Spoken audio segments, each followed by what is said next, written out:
Alright guys, I'm just gonna show you guys how I clean my drinking tube of my hydration pack. So I have the Camel pack. I don't know what model it is, and the tube itself is seems a little wider than the ones that I had before.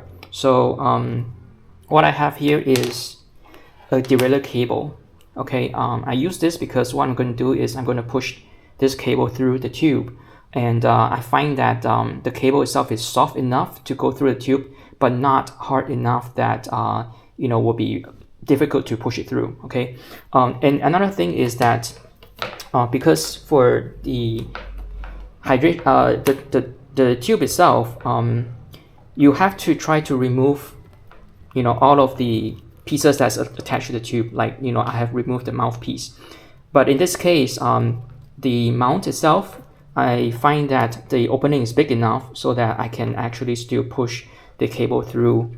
So I didn't remove the mounting piece. I just leave it there. Okay. So yeah, try to remove everything if possible. Otherwise, things won't go through. So another thing that I have prepared here is just the kitchen paper towel. So what I'm going to do is I'm going to fold this into kind of a long shape like this, okay? And then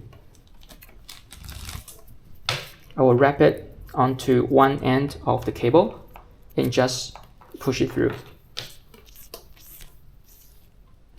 Okay, and so you can see that the paper towel is wet. So what I'm going to do is to repeat the same process. Usually it takes about 3 to 4 passes to get the tube completely dry. And so eventually, basically you repeat this process until the paper towel comes out dry. That means that the tube itself is dry inside. So it's still wet on the second pass. And so I'm just going to repeat. Probably will dry on the third or the fourth pass. Okay, so this is the third pass. It's actually quite dry, but just to be sure, I usually go with an extra round just to make sure. Otherwise, the moisture buildup inside it's very difficult for it to air dry itself. And if you have never done this before, and if you do this for the first time, the paper towel will actually be black once you make the first pass, because it's all basically the mold residues that has been left inside. Okay, so this is how I clean my drinking tube, and I hope it helps.